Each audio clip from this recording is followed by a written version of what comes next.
Let's get started with our first news. Colby Covington slams Ian Garry. During one of his recent live streams, Colby didn't hold back at all. Known for his raw, unfiltered style, Colby once again proved why he's one of the most polarizing figures in mixed martial arts today. "What do I think of Ian Garry?" he said. "I think he's a loser." That alone would have been enough to catch attention, but Colby didn't stop there. What followed was an explosive and offensive tirade that quickly caught fire across MMA communities. In the 5th round, Colby continued, he was sitting bent over, getting dominated, just like he usually does when he watches his wife get railed by her ex-husband. It was kind of funny, you know? He switched roles. Usually he's the one watching, like he's getting cucked while his wife is getting banged by the nutritionist, who, by the way, just so happens to be her ex. If that wasn't enough, Colby doubled down with even more shock value. But now the roles were reversed, he added with a grin. Ian's wife was watching him get bent over. That's what happened. The comments sent social media into a frenzy. Fans and fighters alike reacted with a mix of disbelief, anger, and in some corners, laughter. For those familiar with Colby's long history of pushing the envelope, this was just another day in the life of MMA's most unapologetic trash talker. Some fans questioned whether Colby had gone too far this time, especially by dragging Ian's wife into the insult. Others argued that this is exactly what Colby does. He creates chaos, hurls insults, and keeps the spotlight glued to him, regardless of who gets offended in the process. This isn't the first time Colby has stirred up major controversy in the MMA world. He's taken shots at nearly every major fighter in the division, insulted fan bases, called out coaches, and even clashed with promotion officials. But no matter what, he always finds a way to remain part of the conversation. Whether you see him as a villain, a comedic genius, or just a professional heel who's mastered the art of staying relevant, there's no denying that Colby knows exactly how to make headlines. Meanwhile, Ian Garry has yet to respond publicly to Colby's latest remarks. Some believe he will take the high road, while others expect a fiery comeback of his own. Either way, this feud now has even more heat, and fans will be watching closely to see what happens next. One thing is for certain, Colby Covington knows how to make noise. And once again, he's made sure everyone is talking about him. Moving on to another piece of news. Tom Aspenol still believes a fight with Jon Jones will happen. Despite the delays, the doubts, and the ongoing silence from Jones's camp, Tom Aspenol remains hopeful. The interim heavyweight champion made an appearance on Rico Verhoeven's YouTube channel recently, and he didn't hold back when asked about the long-anticipated fight with Jon Jones. "You're getting an exclusive," Aspenol told Rico. "This guy, I think we'll get it." The fight, of course, has been discussed for months, ever since Aspenol knocked out Sergey Pavlovich and claimed the interim title in spectacular fashion. Fans have been eager to see a real champion versus interim champion showdown, and Tom has been vocal from the beginning. He wants Jon Jones. But as weeks turned into months, and Jon Jones remained largely silent or non-committal, doubts started to grow. Some fans and even analysts started wondering if Jones would ever return, especially with rumors swirling about potential retirement after his injury. Still, Aspenol isn't backing down. "I don't know, man," he said. "He's an unpredictable guy. Everybody's got a different idea on what I should do. Some people are like, you should just leave him, let it go. Others are like, the more you talk about him, the less he wants to fight." The frustration is clear and understandable. For Tom, this isn't just about the belt, it's about legacy.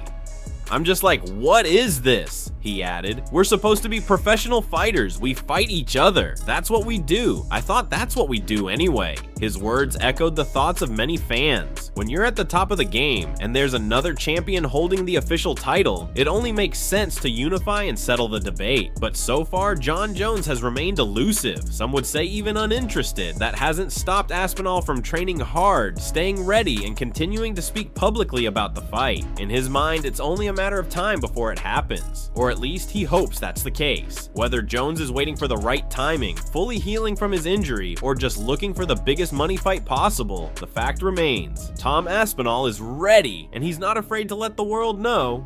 The MMA community continues to buzz about the potential matchup. It would be a clash of styles, generations, and mentalities. Jon Jones, the veteran king, versus Tom Aspenol, the rising British powerhouse. Will it happen? Time will tell. But for now, Aspenol is keeping the pressure on, and fans are hoping Jones answers the call. Let's move on to another news update. Joe Rogan has issued a warning to Shawn O'Malley ahead of a potential showdown with Merab Dvalishvili. While speaking on his legendary legendary Joe Rogan Experience podcast, Joe opened up about what a rematch or even a first-time meeting between the current bantamweight champ and the relentless Merab would look like. And let's just say, Rogan didn't sugarcoat anything. Although Joe is a longtime fan of Sean O'Malley and supports the steps he's taken to clean up his lifestyle recently, he made it clear that beating Merab is no small task.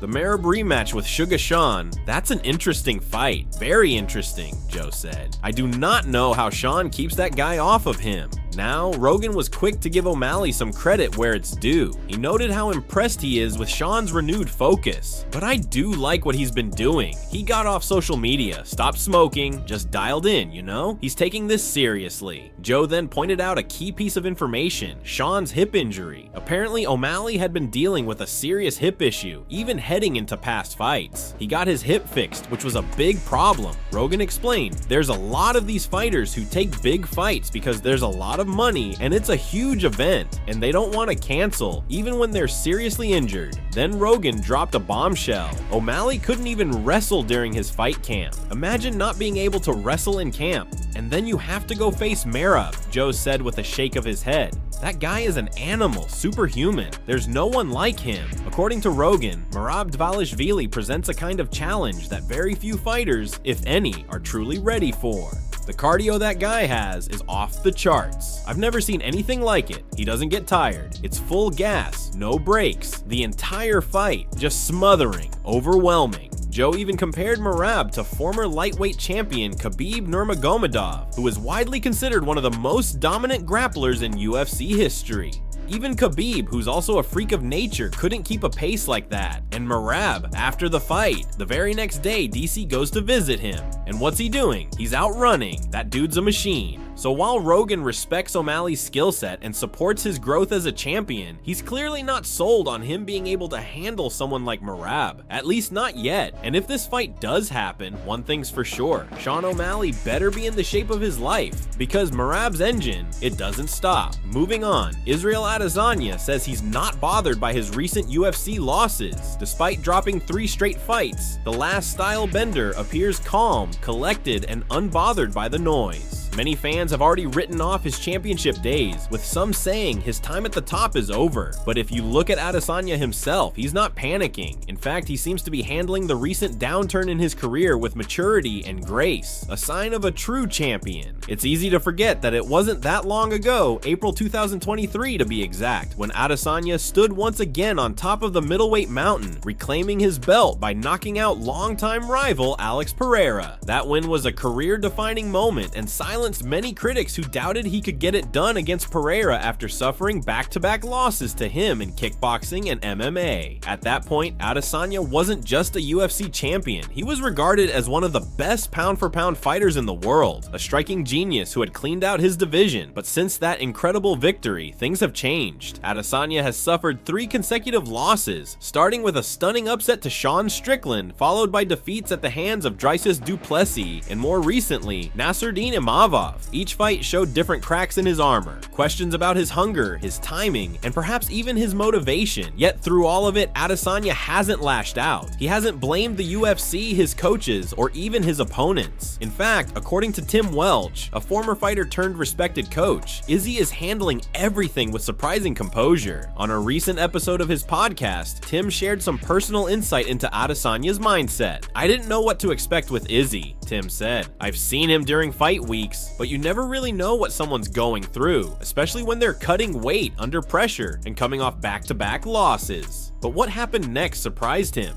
He came and hung out with us, and it was crazy how humble he was. Just a genuinely nice dude, Tim continued. You'd think he'd be bitter. He's coming off 3 straight losses, but he wasn't bitter. He wasn't in a bad mood. Tim added, he seemed so at peace, just grounded. That kind of mental calm is rare, especially in a sport as brutal as MMA. It suggests that Adesanya still has the emotional control and mental strength that once made him great and could make him dangerous again. So the big question now is, does Does the soon-to-be 36-year-old still have a title run left in him? Some say no. They think the book has closed on the Adesanya era, but others, especially those who've seen him up close, believe the final chapter hasn't been written yet. Only time will tell. Let's jump into another story. Kamzat recently confronted Leon Edwards and challenged him to spar. In what seems like a scene straight out of a movie, Kamzat and Leon Edwards unexpectedly ran into each other at a gym in England, and the Chechen-born fighter didn't waste any time making things interesting. According to Chamay, he approached Leon and asked him to spar right on the spot, but rather than accepting the challenge or engaging in some back-and-forth trash talk, Edwards reportedly walked away without saying much. Chamay opened up about the encounter on a podcast with his close friend Adam Zubayev, sharing the details of what happened and how the situation caught him completely off guard. He emphasized that he had no idea Leon would even be there. It wasn't a setup, there was no promotional stunt behind it. Kamzat and his team were simply visiting the gym for a routine training session while in the UK. But what was supposed to be a normal day turned into a moment filled with tension between two top UFC fighters who, don't forget, were once scheduled to face each other inside the octagon. It just happened, Kamzat said. We were there to train, then I saw him. He claims that as soon as he walked into the gym and locked eyes with Edwards, he noticed Leon's body language shift. He looked tense, like he was caught off guard. He didn't even want to make eye contact, Kamzat said. I just asked him, do you want to spar? Nothing crazy. And he was like, no, I have to go, and just left. Maybe he had something else to do. I don't know, but it looked like he didn't want to deal with me. While the encounter didn't escalate into anything physical, it definitely added more fuel to the ongoing narrative that Chimaev is one of the most unpredictable characters in MMA. Known for going too hard in sparring and even losing his cool with fellow pros, this wasn't the first time he's made headlines for his gym behavior, but the backdrop here makes things even more interesting. Chimaev and Edwards were originally booked to fight back in 2021 when Kamzat was still competing at welterweight. Unfortunately, that bout was cancelled after Chimaev experienced serious health issues due to COVID-19 and later transitioned to middleweight. So unless one of them makes a weight class move again, either Chimaev back down to 170 or Edwards up to 185. The chances of an actual sanctioned fight remain slim. Still, this chance meeting has reignited interest in what could have been a massive clash between two elite fighters. Whether it was just bad timing or something deeper, one thing's for sure, Kamzat Chimaev doesn't back down, inside or outside the cage. And even in a random gym in England, he's always ready to throw down. Finally, let's wrap up with some leaked information that's sending shockwaves through the MMA community. It appears that Jon Jones, the longtime UFC commentator and one of the most respected voices in the game, may have accidentally leaked the next major welterweight showdown, Belal Muhammad versus Shavkat Rakhmonov. That's right, according to Anik, the long-anticipated bout between Belal and the undefeated Kazakh phenom Shavkat Rakhmonov is officially in the works for October. While speaking on a recent podcast appearance, Anik was asked about Belal Muhammad and what the future holds for him. His response was telling. How do you feel about poor Belal? Anik replied, well, I'm glad he has an undisputed UFC welterweight championship belt at home. I'm glad he's married to the game. We'll see what Shavkat Rakhmonov has for him in October.